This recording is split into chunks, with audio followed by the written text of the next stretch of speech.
Okay, so I have technically done this same video before, except it's not as more in-depth and it only covers Army. So today, if you want to check out that series, this will be part of that series.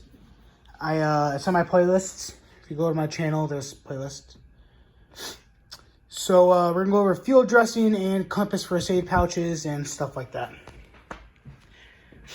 So starting off with compass first aid pouches, these are M56, moving on to M57, and then Alice. Alice has a metal, yeah,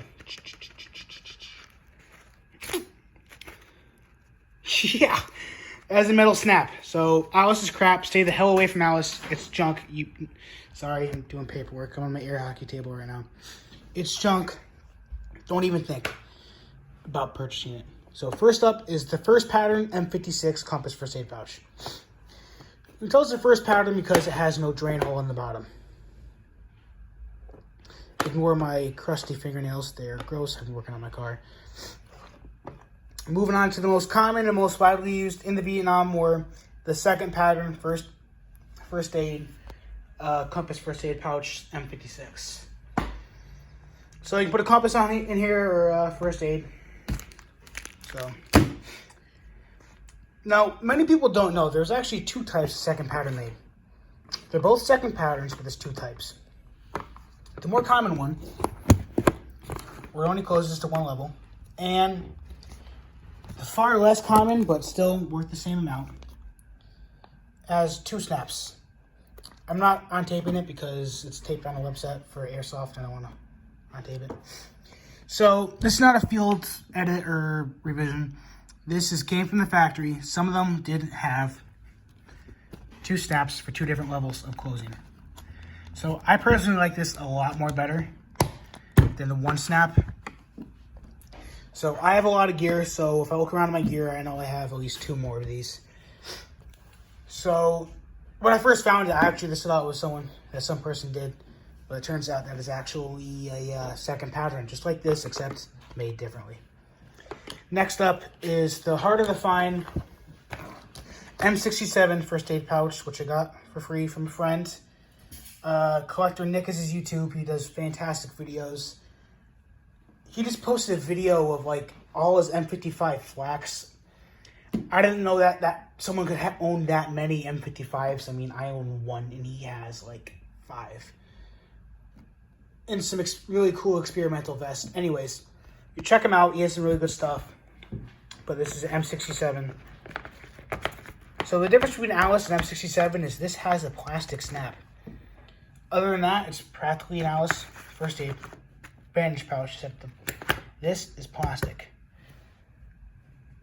So next up, I decided to add this. This is more of a World War II Korea thing, except it's green. Well, it would have been green in Korea and late World War II.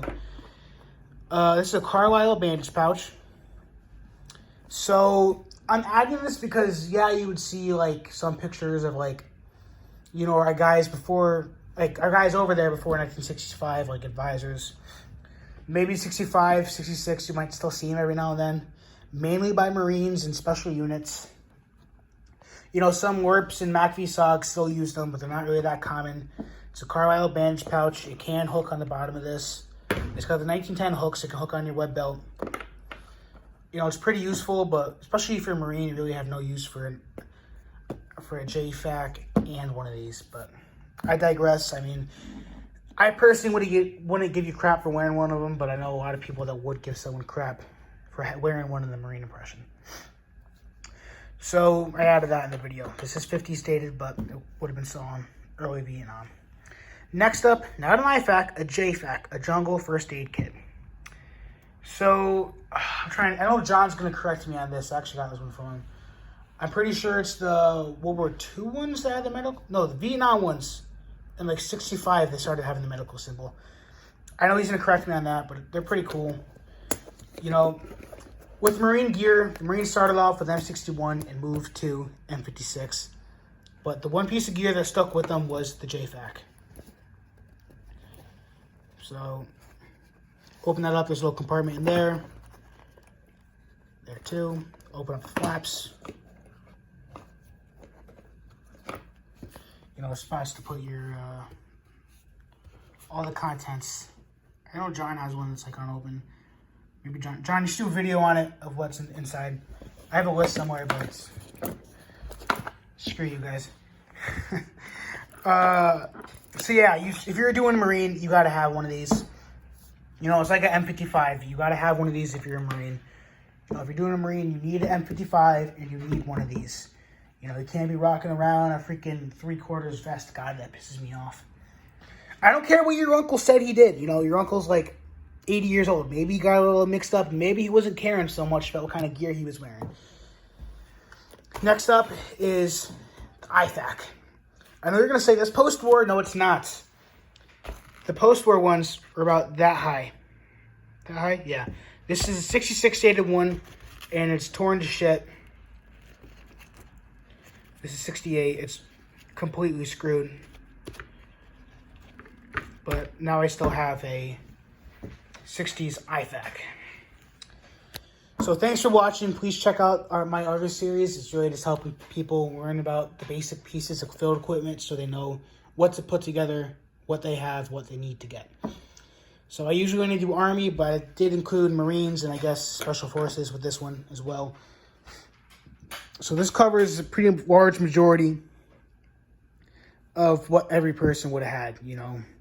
Obviously, medics would have the M3s and the M5s, but, you know, this is what every single person had with them. So, thanks for watching. I hope you enjoyed. Give me some more video ideas in the comments. Anyways, I'll see you.